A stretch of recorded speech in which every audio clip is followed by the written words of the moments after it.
पिले माने आमे गत क्लास रे कौन पढ़ी निखिल अंक आउ चरम अंक आउ मु कही ना आज आम पढ़ा आधार और उपाधार। ताले देखो आज आम आधार कौन पढ़ा। आधार कौन वैदिक गणित रे 10 100 1000 10,000 ए सब को अर्थात एक रे शून्य थिबा संख्या गुड़ को ही आधार संख्या कहते बुझल।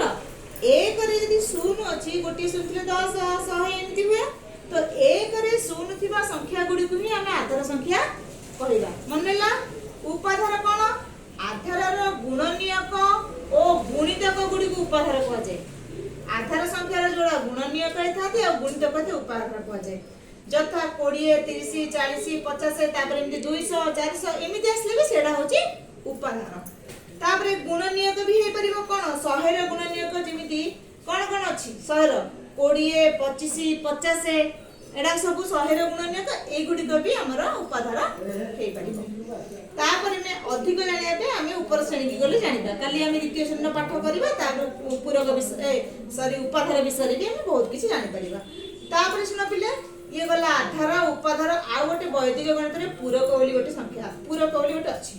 पूरक कोन देखो गोटे संख्या रे जेउ सर्वनिम्न संख्या जोग कले गोटे संख्या रे आमे सबुठार कम संख्या के जोग कले बा गोटे संख्या रु जेउ सर्वनिम्न संख्या को आमे वियोग करिबा ताहा गोटे आधार बा उपाधार रे जदी परिणत हुए ताले सेही संख्या को आमे ताको पूरक बोली कहबा। बुझि पले तो ताले कोन पूरक कहबा देखो मने कर 9 रे पूरक किए 1 काई ना 10 रु माने 9 फेड़ले केते रहउची 1 रहउची।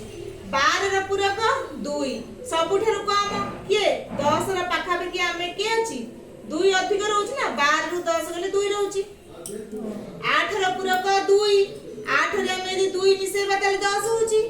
तापरे 17 रे पूरक 3 17 रे माने कहला 17 पर 18 19 20 20 पाखा पे कि अछि मु कहिथिल ना आधार हो बा उपाधार हो से माने कोटे सर्वनिम्न वियोग करो बा जोग करो जो संख्या आसला कम सेटा तार पूरक।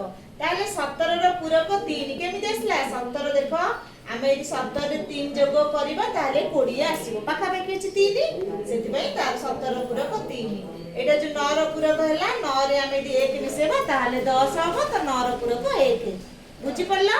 ताले आधार उपाधार आ पूरक कोन जानला तरे ठीक अछि। काली आमे द्वितीय श्रेणी पाठ करबा हैला।